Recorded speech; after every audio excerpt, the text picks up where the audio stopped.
Hi everyone, welcome to THT, and today we are going to talk about my favorite deck of the expansion so far. A deck that I think approached the game in a very different way than other decks in Star Wars Unlimited, something that is, in my opinion, truly innovative. It is obviously my Bail Organa green Droid Manufactory, and this is going to be the deck with the updated deck list, and I'm going to get into much more details on where do I think the deck lands in the meta, and also what are the different card choices that I've and the changes that I've made compared to my first version. So this video is sponsored by Card Market, the best marketplace to buy and sell cards in Europe. And without further ado, without wasting any time, let's get into the list itself. So as you can see, this is obviously pretty similar to the original deck that I've basically shown. The entire idea of the deck is to build an aggressive deck using Bail Organa and Droid Manufactory. Whenever Bail Organa deploys, it's going to basically put up a 3/3 alongside two 1/1 battle droids into play, which is basically 5 worth of stats as early as turn 3, which is obviously a lot. And pretty much the crux of the power of this deck is to basically be able to do this over and over and over and over again, because obviously his epic action can be used any number of times. It's actually not an epic action. His deployment is not an epic action, which allows him to deploy multiple times per turn, and every time we deploy, we get more and more value. Obviously, the catch is that we have to discard cards in order to make this happen. But the deck uses a lot of plot cards, which means that he can always play a card from the plots, which allows him to be able to play cards even if he becomes empty-handed. The deck also stops resourcing very early on in the game, which means that it's usually we're gonna stop resourcing at 5 or 6. Which means that we are going to be drawing 2 cards per turn from that point on. So if we take this in account plus the plot card, it is more than enough to kind of refill the game and always have some gas going throughout the game. So it's a very, very, very resilient and a deck that can actually kill enemies very quickly, and has also some tools to race. So we're getting into more details about this, but the crux of the deck is pretty much to put some pressure with some really, really good 2-drops alongside really, really good 3-drops, and then deploy Bail and put the opponent in a situation where he has to deal with Bail. If he doesn't deal with Bail, he's going to lose, because we're going to put a big upgrade like Figure of Unity or Unveil Might or Naboo Royal Starship. And if he does deal with him, we can even boost him, put some experience on it using Command. And the thing is, like, okay, my opponent deal with it, well, that's fine. I get to redeploy him next turn and get some value again. If he doesn't deal with it, then Bail is just going to get out of control. So we're really trying to pile up upgrades and bonuses on Bail, because it puts us in a win-win situation, basically. And then basically overwhelm the opponent with it. So the deck has some offensive tools and very resilient thanks to his Bail plus Droid Manufactory synergy that just puts up so much value for free. Pretty much every turn Bail is not dead, which actually you can actually deploy Bail every single turn if Bail gets killed every turn, which is the ideal scenario, assuming you got enough plot cards. But if you don't, it's still okay. You're still putting a lot of pressure, putting some really solid cards, getting a very wide board. So it's a go wide aggressive deck that is trying to overwhelm the opponent with a lot of units. So let's get into the details of the leader. So why are we using Bail Organa? Obviously, he's a very unique leader. There's no other leader in the game that can deploy multiple times per game for free. And the fact that he deploys early is perfect for an aggressive deck. So on the leader side, he does have an ability that allows you to basically grab a card from your resource and put them back into your hand, and then replace them afterwards, which is basically kind of a card draw engine. This ability is extremely situational, and we almost never use it. Basically, the only cases where you would use Bail's ability is on turn 2. If your your unit has been defeated, and you are playing a 2-drop, then you got 1 resource left over. You can actually use Bail to draw a card. So that can happen. It's relatively situational because you need your turn 1 play to have been defeated that turn.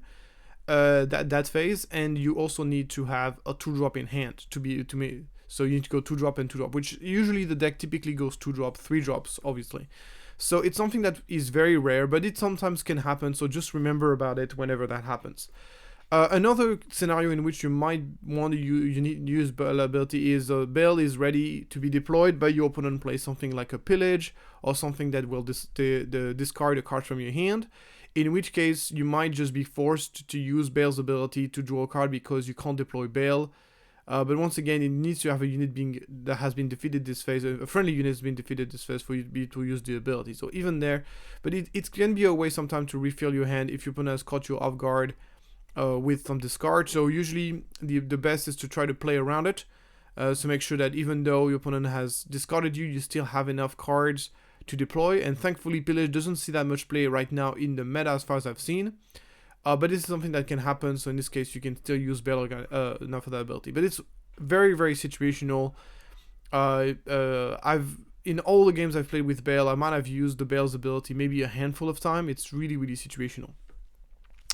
So once he's deployed, Bale is just basically a 3/3, so nothing too fancy, but we're obviously going to try to boost his stats or try to suicide him so we can redeploy him later. So suiciding Bale, even though we are playing an aggressive deck, if you can find a really good trade with Bale, it is really worth it to do so, because this will allow you to then redeploy Bale and once again get some value, especially if you have some good plot cards to play the turn after. So really try as much as possible to have Bale dying, so you can basically deploy him again as often as possible. And the more you deploy him, the more value you get from him and from Droid Manufactory. So this is very, very important. So this is something that often people get wrong, is like they just attack base with Bale, while sometimes if you can find some really good trades, try to take a trade with Bale, and then so you can redeploy next turn. Obviously this comes to under the condition that you have some good plots to play the turn after, of course, which often will be the case because the deck plays a substantial amount of them. To not forget, of course, is whenever you play a card from your resource, you heal from your base. That works for smuggle cards, and that also works for plots. So don't forget about it, especially if you're playing in real life, because it's not automated. And this is important because every little piece of healing, you were playing a base that only has 24 HP, so every piece of healing that we can possibly put our hands on is very valuable. So do not forget about that bonus, and it's gonna make your deck, your life easier against aggressive deck, notably. So so that's basically the leader is absolutely essential for the deck to function. Obviously, this is not a kind of deck that you can simply just swap leader and play it. The entire deck is built around the leader. It's true for Bale more than it is true for any other deck I've ever played. We're getting to the turn 1 play. So turn 1 play, we got the classic Battlefield Marine. Just a 3, used to be the best 2-drop in the game. Nowadays, not as true anymore. There's far more answers. Charismatic being now the go-to 2-drops makes him a little bit harder to play, but it's still, of course, a really solid card that you should be playing on turn 1. And obviously, since we're playing double green, we don't even have that many options anyway.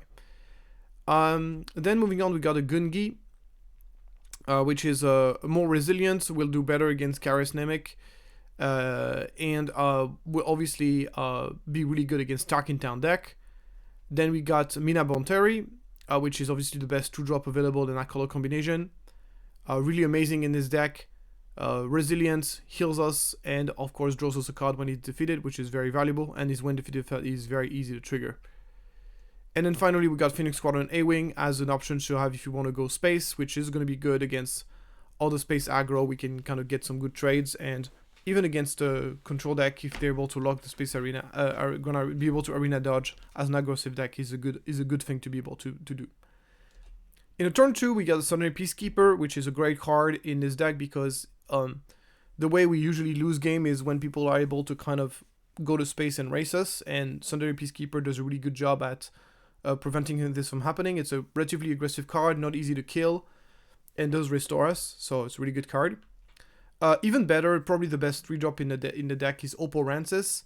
Oppo Rances basically just 3/5 for 3, very solid stat, but is he will very easily get Raid 2 or Restore in this deck. We play loads of ways to put Spies decks in this deck, which means that turning on the Raid 2 is become very easy, making it discarded very easily a 3/5 Raid 2 for 3. And we also have tons of Restore. We can basically go Mina Bonteri turn 1, Opal Rancis turn 2, and then we got a 3/5 Raid 2 available for turn 3. So really, really good for racing as well. We can also turn on the Raid 2 with the Naboo Starship, the one that is plot, because it's going to give Raid to our leader. That's another way we can get. And obviously, if you can combine Opal Rancis and Sundering Peacekeeper both will turn on the Raid 2 and the Restore. Sometimes it also can get Sentinel, which actually is more than often like a disadvantage than an advantage. And sometimes we can turn on the Ambush, but most likely the Raid 2 and the Restore are the two traits you're going to get the most often that are the most relevant. Moving on, we got Echo-Based Defender. I think Echo-Based Defender is just really well positioned in the current meta, as long as you're not playing against something like... as long as you're not playing against Charismatic.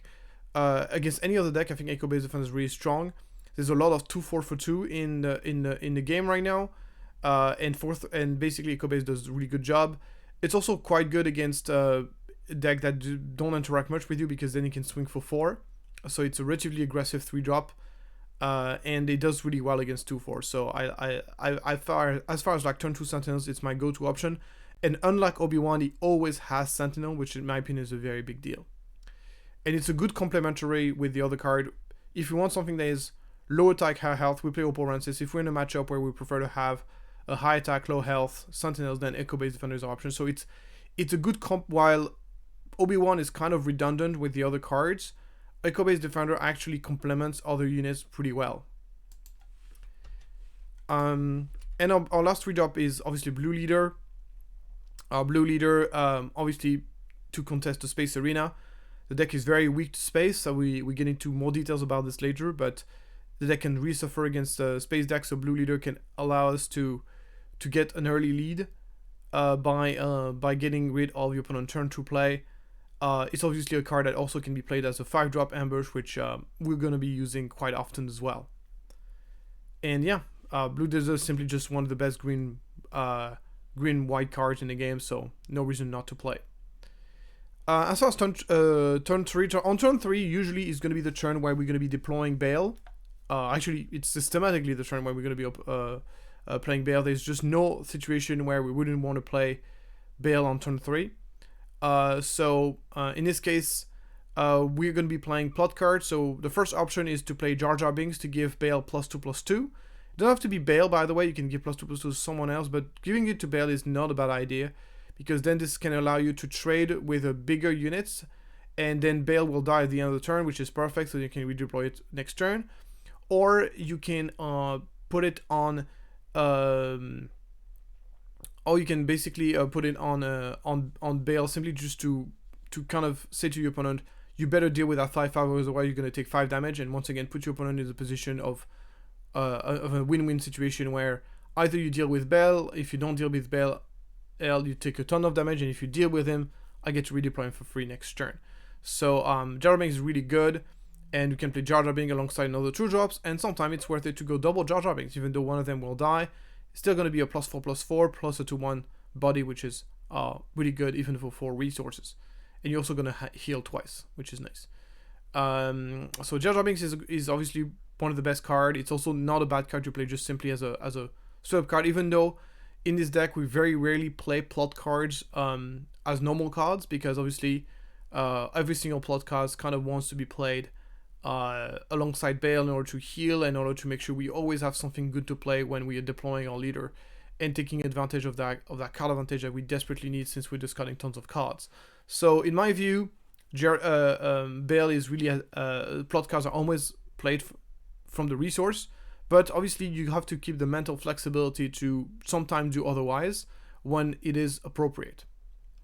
Moving on, we got Unveiled Might, which is another great way to boost Bale. It's once again the same idea of you boost Bale and you kind of saying to your opponent, you better deal with him, otherwise he's gonna pinch you. He's gonna deal tons of damage to you every turn. And if you deal with them, we can just redeploy next turn. So Envelmite does a really good job at this. Very similar, Naboo Royal Starship. I prefer Naboo Royal Starship over Unveilmite most of the time because it gives us a 2/5 buddy on top of the unit.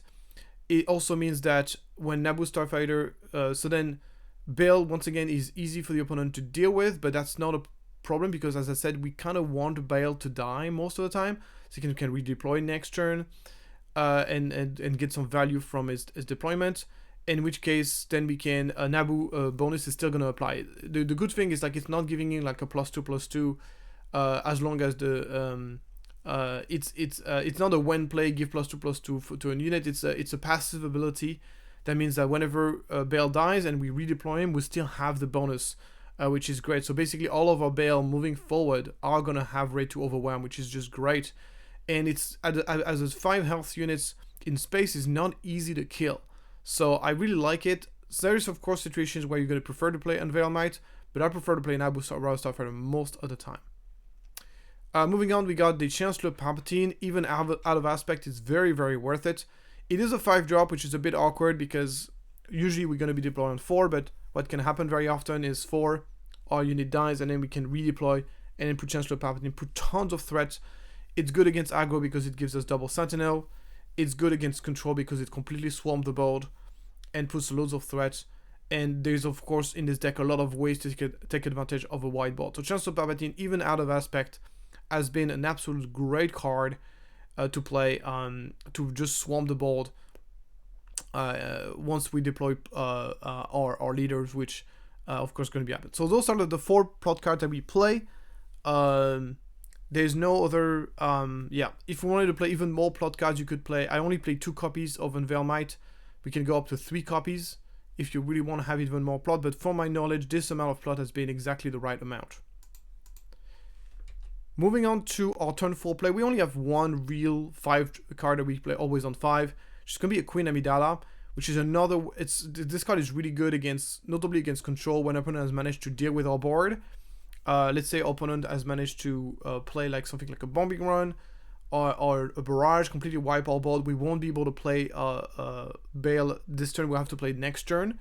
But we can kind of follow up with a Queen Amidala, completely refill the board, put another big threat, and then turn after redeploy Bail. And this way we can completely recover from situation. Queen Amidala is basically a great way to recover the game and to basically put ourselves back into the game.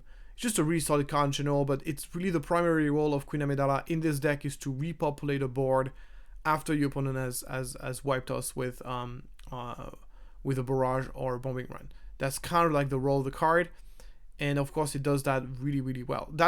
By the way, it's a card that was not in my original version, like the prototype. That's because Queen Amidala was not available yet on a certain website that I shall not name.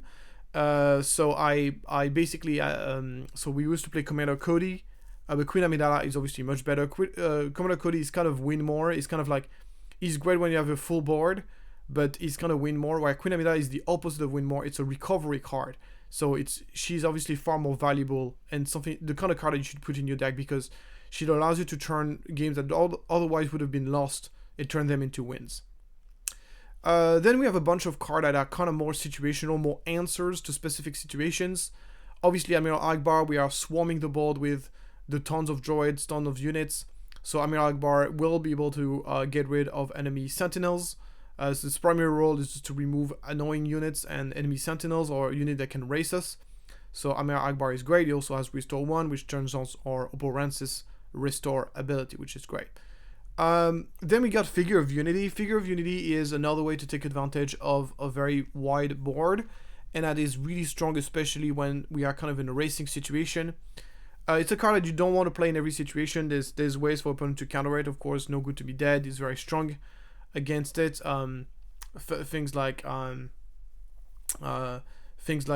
outmaneuver can really outcounter us really bad. So you have to pay attention to moment where you can play it. But this will typically turn games that allows us to basically. It's kind of our. It's a way to kind of like if we have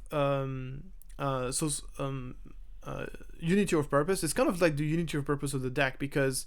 Unity of Purpose is, we'll talk about a bit later, and the reason why I'm not playing it.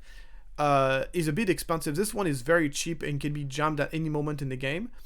And in the right situation, this card will absolutely win us the game against, notably in the aggro mirror, in a matchup that are usually weak matchup for us. Because raid 1 and restore 1 to every single of our units is just completely bananas. And if that was not enough, you're also giving a +2/+2 to your leader. And the good thing about this is that once again, you put your opponent in a win-win situation that if your opponent deals with the unit with Figure of Unity, then we can just redeploy next turn. Nope, and we get gain value with Bale. If your opponent doesn't deal with it, then we just completely take over the game and just create a huge HP differential. So it's a situational card, but in a situation which is good. It's amazing. There's 2 in the main deck and 1 in the sideboard. Moving on, we got a single copies of Entropy's Lackeys, which is purely an anti-control card. It's not terrible to play on turn as a 5/5 for 4, but obviously most of the time you're going to play it for smuggle. The entire idea of the card is to always have something to play whenever against control that we can just recursive over and over again. And between this, so basically when Bale dies, we can play Entropy's Lackey. And when Bales comes into play, we can play plot cards, and this way we can basically play entirely with our discard pile, with our resource, and have infinite value, and just keep recursing threat after threat until our opponent just runs out of gas. And this is just a really, really powerful engine. It's very situational and works only in very long, drawn-out games. That's why we only play 1 copy of it, because that's more than enough. Then we got Captain Typho, which has been an absolute great card against mid-range and against aggro ground-based decks. It is, in my opinion, one of the best Sentinels in the game. It just a 4/5 stats is great. It's also really great against Kira. Well, opponent goes like Kira deploy, we play that, we can basically lock her out with a 4/5. That so it's just a really good card in just a high number of matchups. And then finally we got Command. Command is kind of the removal of the deck. It's a card that we use mostly likely to defeat enemy units and to put experience on our units, so put pressure. We almost never use the ramp on command. Basically, you only use the ramp on command when you don't know what else to do. It's 99% of the time you're gonna put 2 experience token on a unit, and then you're either gonna use the other mods to deal damage to a non-unique unit, or return a unit from your discard pile back to your hand. Because the card advantage actually matters. So it's really good against control. It's actually quite decent against space aggro, because space aggro play more non-unique card than the average aggro deck, so this can allow us to use this as a removal, notably against card like Sanctioner Shuttle, that kind of thing. Command can be really useful against that type of cards. It doesn't deal with everything, unfortunately. It would be an amazing card if it would work against a unique unit as well, but even against non-unique, there's still enough utility for it. And once again, having a couple of interaction, we are playing a deck that is not the most aggressive deck in the world. Like, it is aggro, and it is definitely an aggro deck, but it's not as aggressive as something like a Sabine or something like a Hand 4. So we need to have some sort of ways to interact with our opponents, and Command is the best way I've found. Moving on now to the sideboard. So basically on sideboard, as you can expect, we have more answers for specific matchup, and one of them is going to be Confiscate.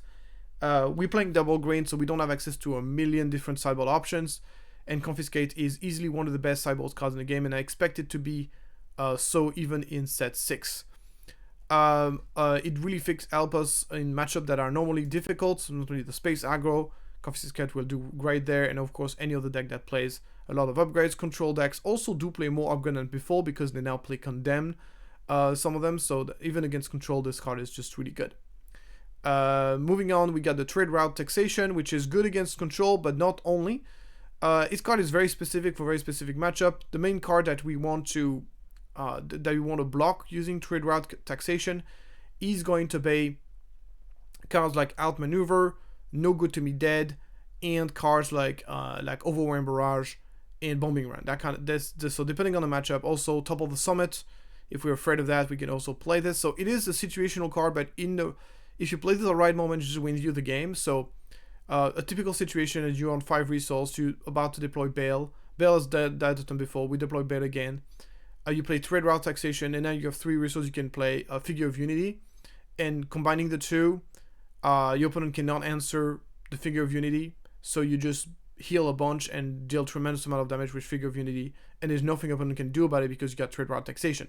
So that's a couple of things that we can do with a card that is very, very powerful, but it is situational and it requires really a well timed to be able to play this in the right matchup. We play 2 copies of it. 1 copy of Figure of Unity, that's the 3rd copy basically, for matchup that in which it's good. So typically non-interactive aggro decks is usually where Figure of Unity is going to be the best. Then we got a Bright Hope, which is obviously an initial defense against space aggro. And finally we got Dismantle the Conspiracy, so we got 3 Bright Hope, and I think we got 2 copies of Dismantle the Conspiracy. So Dismantle the Conspiracy is typically the card that we're going to be playing on turn 6. It's sometimes it's a little slow, but if we are managed to stall out the game enough with Bright Hope, and we get onto 6, we can Dismantle the Conspiracy, and especially we put this on the leader. There's aggro decks simply just don't have many ways to kill leaders, and space aggros, and then you can completely just wipe their board. So as you can see, most of our sideboard is dedicated to space aggro. We basically side in every single of these cards for space aggro. We basically turn the deck into almost a completely different deck after sideboard. That's because we want to improve the matchup, and all those cards really help a lot. So Dismantle the Conspiracy will basically completely wipe the board of his opponent, and he might not be able to get the card back. So it's really, really good. Moving on now to the rest of the video, I just want to let you know that you can pick up Figure of Unity on Card Market for €5.83. So a card that I think is going to be a staple in most of the most of the go wide green white decks, and there's quite a few. So again, if you're playing Momothma, Figure of Unity, Unity of Purpose. If you're playing Akbar, if you're playing Bale, you're gonna need that card. Moving on to the card that I decided to not select because I didn't like them. Cobb Veins. Cobb Veins is not bad. The problem I have with Cobb is that he's mostly good against control, and this deck has no issue against control. Like, this deck is designed to destroy control, like the Bale Organa recursive deployment with Droid Manufactory is incredibly difficult for control to deal with. And we don't really need anything else than that, to be fair. So we play a couple of anti-control card, Trade Route Taxation, because they work in other matchups, and we also play Lucky because Entropy is Lucky because it's only 1 slot. But Cobb Veins is just overkill. If you're playing Cobb Veins to beat control, it's overkill in my opinion. Then we got Shoeside, a card that is tempting because we play a lot of 1 health units. We play a lot of little droids, so Shoeside can be really powerful. The thing is, it's way too slow for the deck. First of all, the deck very rarely will resource up to 7, and even then, whenever your opponent drops a very big unit, we usually don't care, unless it's like a Snoke, in which case you've already lost the game, and it doesn't really matter, and Shoeside is not going to help you, because all your droids might already be dead. So, in my view, it's too slow for the deck, and it doesn't solve what the deck struggle against typically. Moving on, we got Tech. Tech is just, once again, too slow for the deck. There's a Smuggle and you heal with Bale, that's cute, but and you also discard a lot of cards. But basically, typically, when you reach the spot where Tech would be useful, you basically stop resourcing, so you're drawing 2 cards per turn. So plus, in addition to your plot cards, you basically don't need extra draw. It just is too slow for the deck. Then we got Echoes, which I did play quite a bit. This card is obviously not a good turn 1 play because it's going to be a 2/2. It's usually a card you want to play whenever you're deploying Bale and you're playing something like a Jar Jar and you want to have another 2-drop, then obviously Echo is the best 2-drop you could possibly play alongside a Jar Jar. But that's very situational. So basically the card is pretty situational, and in the case in which it's good, it's only slightly better than other 2-drops we play. So I think that the card is just simply a little bit too situational, but it's not bad, but it's just too situational. Moving on to Republic Tactical Officer, the deck plays quite a few Republic, so the when playability can be really powerful, and it does put additional bodies on the board. The only problem is the curve point. I would much rather Republic Tactical Officer to be to have better stats and be a 3-drop, because what usually gonna happen, you can play this on turn 1, you can play this on turn 2, and once again, it's good on Bale's deploy. You deploy with Bale, you get your Jar Jar, and then you play Republic Tactical Officer and you can slam for 7. But it's just a little bit too situational to fit. It doesn't fit well in the curve, is kind of my point, and it doesn't leave a body behind that is particularly interesting. As a 1-4, I would much rather this being a 3-2, for example. If it was a 3-2, it would be much more interesting. A 3-2 for 2 with the effect, or even a 2-2 for 2. Just like the fleet, the Snowtrooper Lieutenant would be a more interesting threat. As a 1-4, it's kind of just meh. So, yeah, a little bit underwhelming and simply just a little bit too situational, even though there's a situation where it would be really nice card to have. Then we got Yu Wong. I really thought that he was the one deck in the game in which this card would be good. It would be in this deck. Unfortunately, it's not really good enough. Whenever your opponent has just too easy time dealing with Yu Wong, and in which case you use the +2/+2 bonus, which is just really annoying. They're just better 3-drops to play in the deck. It's not a bad card, but it's just better 3-drop to play.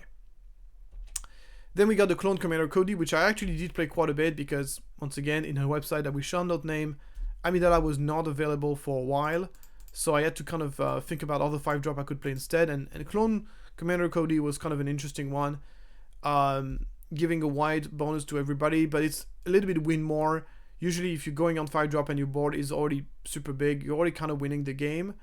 So that doesn't really do much of anything.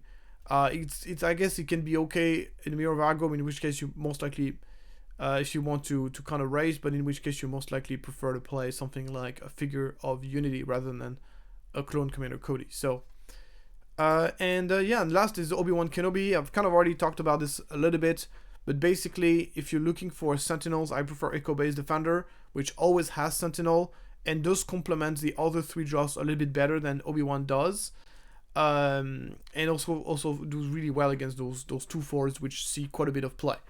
Obviously, there's still a situation where I would like to have Obi-Wan Kenobi, but I prefer the other 3-5s quite a bit more.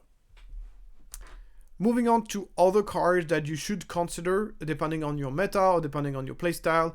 This Attack Pattern Delta, which is another way to race. It's kind of a mini Figure of Unity, Figure of Unity that can be really powerful.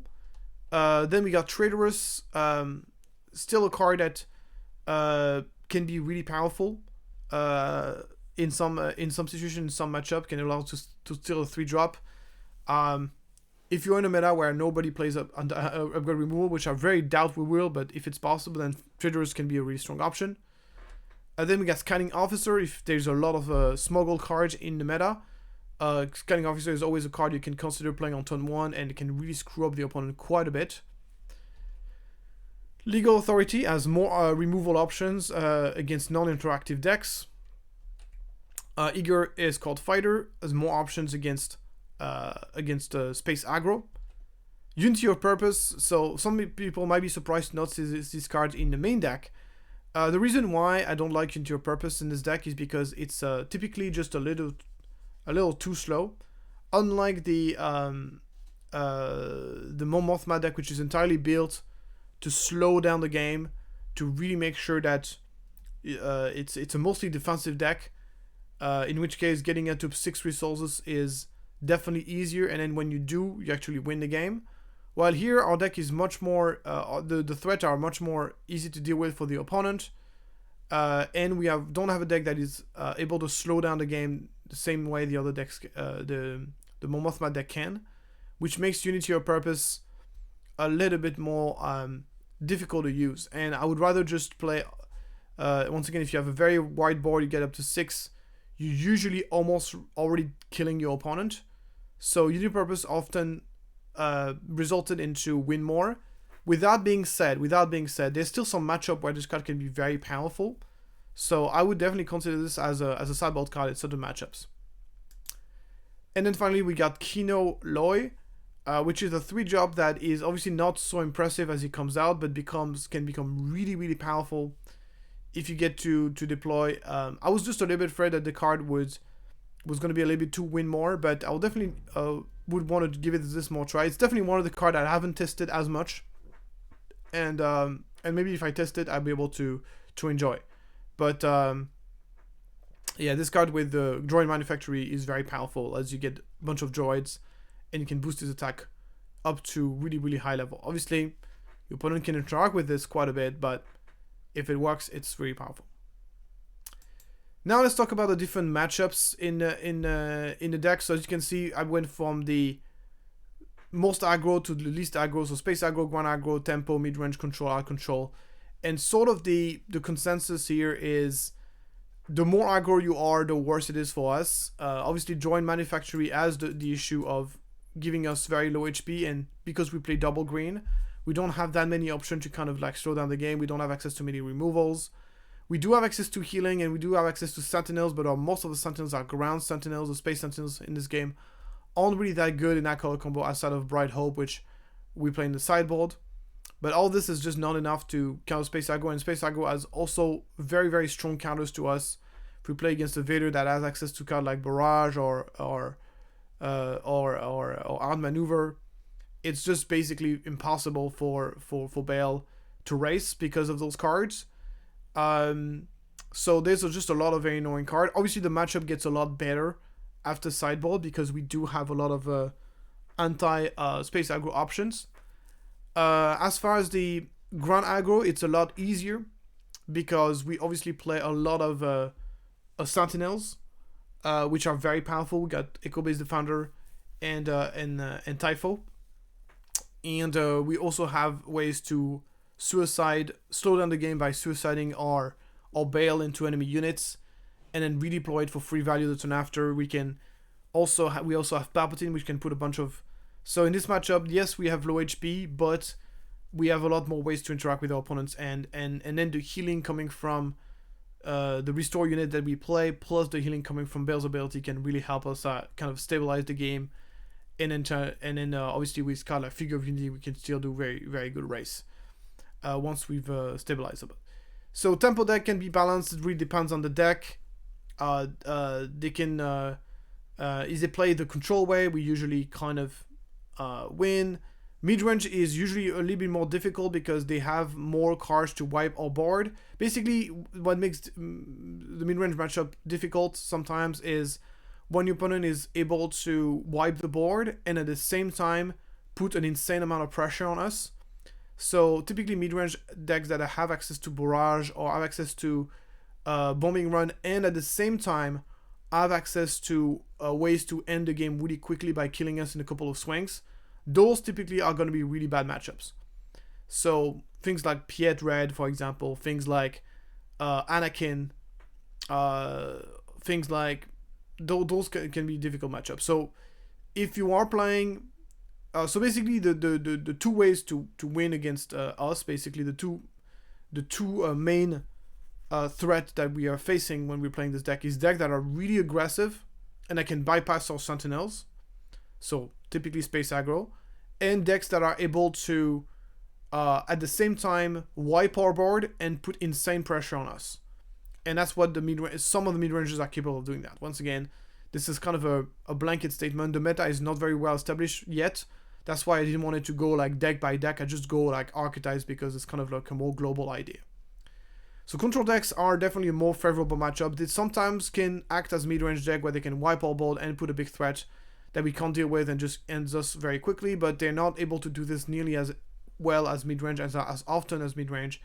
They also most likely play Data Vault, which makes them less likely to find the barrage that they need to stabilize the game. So it usually is a lot better.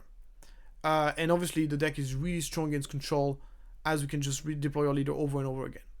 Hard control is very favorable. It's, I would say, hard to lose this matchup, to be fair, because we can just deploy our leader over and over and over and over again. There's not much your opponent can do about it. There's not much your opponent can do about it. The deck is just really, really resilient. And if he plays like some sort of upgrade on our leader, we can just remove it with upgrade removal, or we can just put enough pressure on him so he's forced to blast, and then we can just redeploy our leader and go all over again. So I think our control is just really favorable.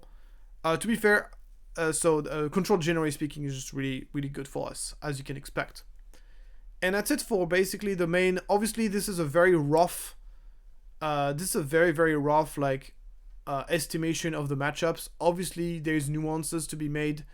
Obviously, the experience might be different because we might be in a situation where opponents are going to be changing their deck, and depending on how that happens, this can change. But it's just to give you an idea, a global idea on what the deck is good at and what the deck is not good at, basically.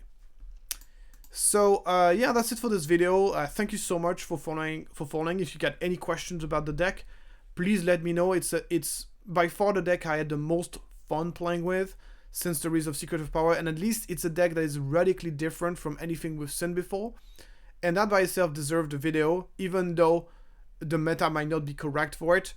It's definitely, I don't expect this to be a tier 1 deck. It's definitely, I also would be very surprised if it's a tier 2 deck. It's most likely going to be a tier 3 deck that you're going to be choosing for very specific metas, very specific situations. The deck is not super difficult to play with, but it is definitely takes a while to get used to. So don't get discouraged if you play like a dozen games and you have a very, very bad result with that dozen games, because it takes a little while to get used to the playstyle. I hope that this video will help you grasp some of the subtleties. You have to be very aware about what are the right cards, the right plot cards to play in what situation. If I get to play the deck more, and I might go more in depth about exactly how to play the deck, but hopefully this video is a good starting point for you guys to try. The list is considerably better than my initial one, so if you had a bad experience with the initial list, I would advise you to take this one another look. Once again, is this going to be the best deck in the game? Probably not, but it is definitely a deck that I think is competitive, and at least it's something that is truly new and original. And if you want to play something different and have fun, this is another great option for you guys. So even if you just want to pick up this deck, just play it on your weekly play at your local game store. That is, for me, is worth it by itself. The deck is not tremendously expensive. It's double green, so obviously most of the cards, there's no really any the only expensive card in the deck is basically Amidala. The rest of the deck is relatively affordable. Thank you so much for following that video, and I'll see you next time.